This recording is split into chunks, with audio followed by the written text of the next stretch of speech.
What they did, they said, amongst other things, is if you want to come in with your partner, you will have to have a job commitment for a salary of at least £38,000 or £38,500, which doesn't seem too unreasonable to me, because you'll be paying a contribution of tax with that. And frankly, I think you need it to live in this country, let alone come from abroad to live and work here. And lo and behold, a week later, quietly, the Prime Minister has dropped this. Now, he'll tell you he hasn't dropped it. He's delayed it. He's planning on raising the current threshold, which is at 18,500, which I think is too low, to something like 28,000, 29,000, in a series of steps to get to what I suppose he would loosely call an ambition of 38,500. Bottom line is, just making this announcement means that there's going to be a surge in applications before these rules come in, and the chances are net migration, legal migration, don't confuse it with illegal migration, is probably going to go up next year anyway. Is the Home Office in a real mess here? Or do you think actually what he's done is quite sensible, and this is a way forward where we actually feel the government are getting a grip? Well, to help me join that conversation is former Minister at the Home Office, former MP, Norman Baker. Norman, hello. Afternoon, Nick. Well, you would have heard my summary, Norman, and first of all, thank you for joining us on this Christmas Eve weekend. I suppose what I've got to ask you is, do you think the threshold should have been raised at all anyway? I think there's a conflict between government policies, which is difficult to resolve both for this government and previous governments, so it's become more marked.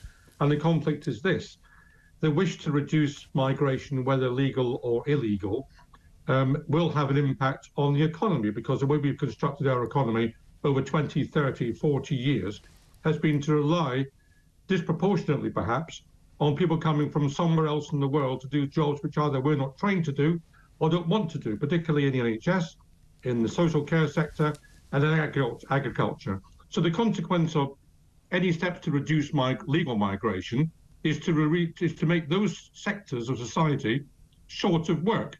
And the consequence of increasing migration to deal with that is to have numbers which people feel uncomfortable with. And that's a problem going back many, many years. It's a tussle between the Home Office and the Treasury, if you like.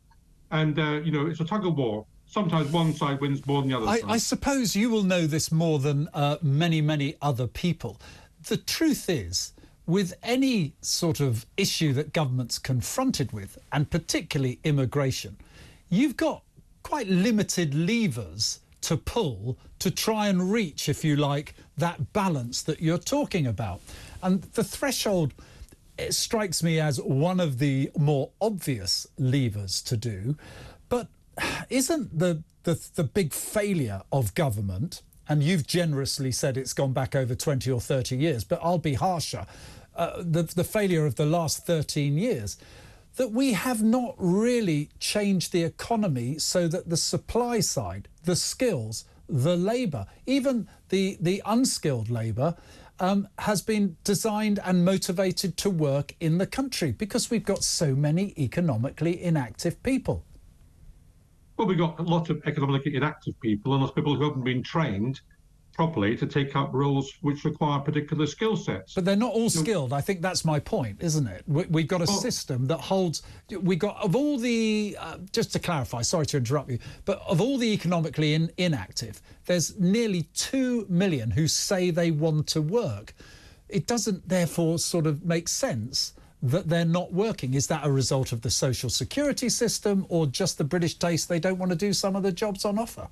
Well, I think it's the latter, to be honest with you. But there is a question of skills, and you may say it's not skilled to be a care worker. Well, I think people who are being cared for... I didn't say that, but I take your point. No, I know you didn't, but I'm just clarifying, Nick, that those sorts of people who work in the NHS looking after people in whatever capacity, even if people taking trolleys from one place to another, people want to make sure they know what they're doing and they're properly qualified, or whatever the qualification is. So there has been a long-term problem about that.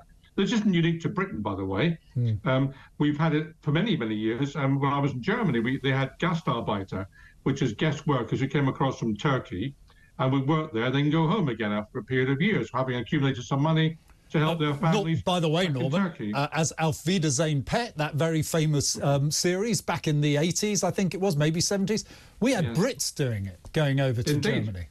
Indeed we do. And there's nothing wrong in a way with that. I mean, what's the problem? The reason this has become such a major issue is, I'm afraid, because the government has chosen to make it a major issue. They have elevated this issue of migration way beyond where it was before. They've been, I wouldn't say incensed the population, but they've made the population very sensitive to the issue of migration, but they haven't got a solution to it. So that's politically inept, apart from anything else. What do you think they should be doing? Well, there's no short-term solution, but one of the things you have to do is look at education in this country to make sure that skills are developed in the population here, so we don't have to bring people in as much as we are doing, to make sure that we have deals possible with other countries. The government signed a deal with Albania quite sensibly to get people to go back to Albania. On illegal, more of those sorts of deals. Yeah. And we also need to make sure we're not being as hostile to the EU as this present government has been. It's defeatist and self-defeating to be hostile to the EU. They're our neighbours. So we ought to be more sensible in the way we deal with those people. But, this is a systemic long-term problem, and it's not getting any better. I mean, you'll know, Nick, that the amount of legal migration has tripled since Brexit. I mean, that's a complete failure of what people voted for. Well, it's interesting because I would challenge that last premise, but not that I disagree with you. Quite a lot of people thought they wouldn't see an increase in legal migration. I was one of the few people that argued, and it's on LinkedIn, on my old posts going back that time, that migration would increase because even then it was obvious we did not have the skills. And I said it would probably increase from outside of Europe, which is what's happened. That's not necessarily a bad thing. But what frustrates me is when you talk about care workers, for example, isn't the answer that we have to pay more, whether as a user, a provider, government or private sector? Isn't that the bottom line? And therefore the staff get paid more people go in. Yes, I mean, it certainly is a case of care workers. We need to pay them more. They're on minimum wage. They're off doing unpleasant jobs. They're looking after people and their bodily functions in a way that nobody else wants to do. They're often employed by firms that move them around really quite carelessly. They're not well looked after. So there is a problem with the care sector. One of the major issues there, Nick, as you'll know, is that local government is absolutely strapped for cash. I mean, there's councils going bankrupt across the country, and adult social care is a council function. So councils are paying as little as possible. They have to. But in the meantime, the number of people who in an aging population who require adult social care is increasing. That's not a happy arrangement. So let me ask you, if you were back in government now and you were, I don't know, special minister to sort this particular problem out, where would you start with social care? Would you actually try and make it an integrated part of the NHS, which of course it isn't? Would you take it out of the hands of local authorities, which leads to effectively a bit of a postcode lottery? I mean, is the solution to try and fix what is a broken system, or is it to start again? Well, I don't think you can start again. You have to start from where you are. But I mean, I remember being to Sweden, and Sweden has a system where the health service and the social care sector are completely integrated. And that is absolutely where we have to get to in this country, not least of all because it ends up the obscene thing about bed blocking, where people are kept somewhere because someone else has to pay if they move them, and that's not a way to treat people in that situation. So we have to get that sorted out. We have to get proper funding for local councils. Local councils perform very valuable functions, but they're being strapped for cash. They're cutting buses, they're cutting libraries, they're cutting everything. They're not mending potholes. Our local structure is falling to bits in this country. But the government would tell you they've just given another, I don't know, 50 million or whatever it is to fix potholes, and that they're funneling special money over and above the annual allowance. But coming back to my main problem on the discussion on social care, surely, actually, immigration is still the answer to employment in social care, because no one's going to be paying them more money. No. For the foreseeable future, it is. And that's an uncomfortable truth the government doesn't want to say. And is that true? Well, in a way, I think they are, because they've taken social care out of the cap, haven't they? I think social care can come in, but not with their family. I may have that wrong, but my understanding is they've excluded healthcare workers and social care from the increase. But they're not overtly saying so, because it's uncomfortable to say so. And actually, there is a balance to be struck with dependents, but Of course, the consequence of making it difficult for dependents to come in means that some people will not come because they can't bring their other half with them. But it doesn't seem right, equally, to let people come in on maybe 18,000 a year and immediately live off the state, because whether it's through tax credits or goodness knows what else. As a British taxpayer, I'm more cross that we're not able to pay and motivate our own citizens rather than subsidise the profits of private hair care companies and others by this low threshold. I mean, well, you'll understand the politics. You're sounding a bit socialist there, Nick, I have to say, with that particular observation. But look, I think a good capitalist is the word you're looking for, Norman. I've always taken the view, which is a minority view, I think, and not one shared by my party, that when we have, I'm talking about illegal migration now, or people coming across without a proper channel, when people come to this country, we should let them work.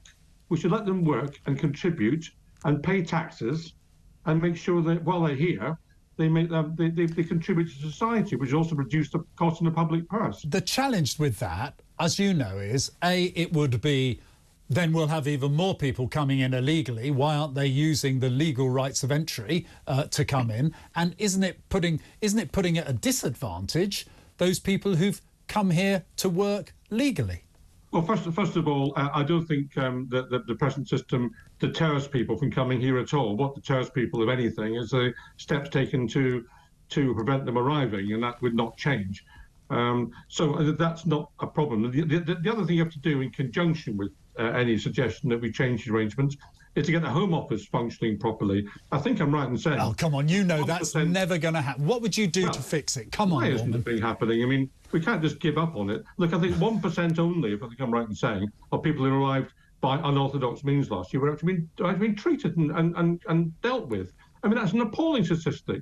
The Home Office has become more and more dysfunctional over the years. I speak as a former Home Office Minister. I wasn't Immigration Minister, thank goodness. That was actually Mark Harper, who's now the Transport Secretary. But it's become more and more dysfunctional over the years. What would you do? Come on, in a nutshell. What would you do, Norman? Break it up? Well, the Home Office? Yeah. Yeah, I think I probably would break it up, actually. I mean, it was broken up before because the Minister of Justice was hived off from the Home Office. We go back 20 years or so by, I think, the Blair government.